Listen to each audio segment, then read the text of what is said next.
Polewali Mandar, Sulawesi Barat.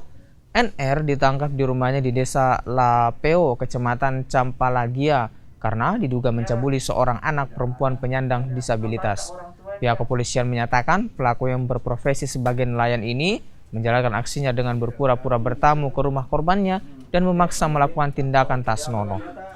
Keluarga korban yang menangkap basah tindakan tersangka langsung melaporkan ke pihak kepolisian. Akibat perbuatan pelaku, korban mengalami trauma dan tengah mendapatkan pendampingan dari unit PPA Polres Polman. Sementara pelaku kini mendekam di sel Polres Polman untuk penyelidikan lebih lanjut. Jam 11. Jam 11 siang? Iya. Di mana tempatnya kita ganggu Tiara itu? Di kamarnya neneknya. Di kamarnya neneknya? Iya. Tiara tinggal sama siapa, Kak? Ya, di situ juga rumahnya neneknya. Di rumah neneknya? Iya. Berapa kali? Berapa kali kita kasih begitu? Enggak, barusan itu nah. Barusan? Iya.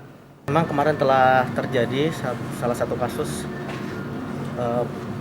pencabulan yang dilakukan oleh seorang kakek terhadap anak di bawah umur, bahwa berawal dari kakek ini dengan inisial ND dengan usia 70 tahun. Memang yang bersangkutan telah menikah, namun sudah lama istrinya meninggal.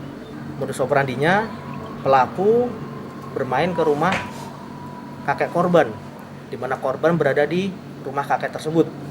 Pelaku berdalih dipanggil oleh korban, kemudian naik ke atas ke kamarnya korban dan masuk ke dalam kamar korban. Pada saat tertangkap tangan oleh nenek korban, pelaku sudah berada di kamar korban dan sudah menelanjangi korban setengah telanjang. Begitu pula dengan pelaku sudah melepas celananya dan bersiap untuk melakukan selayaknya hubungan suami istri.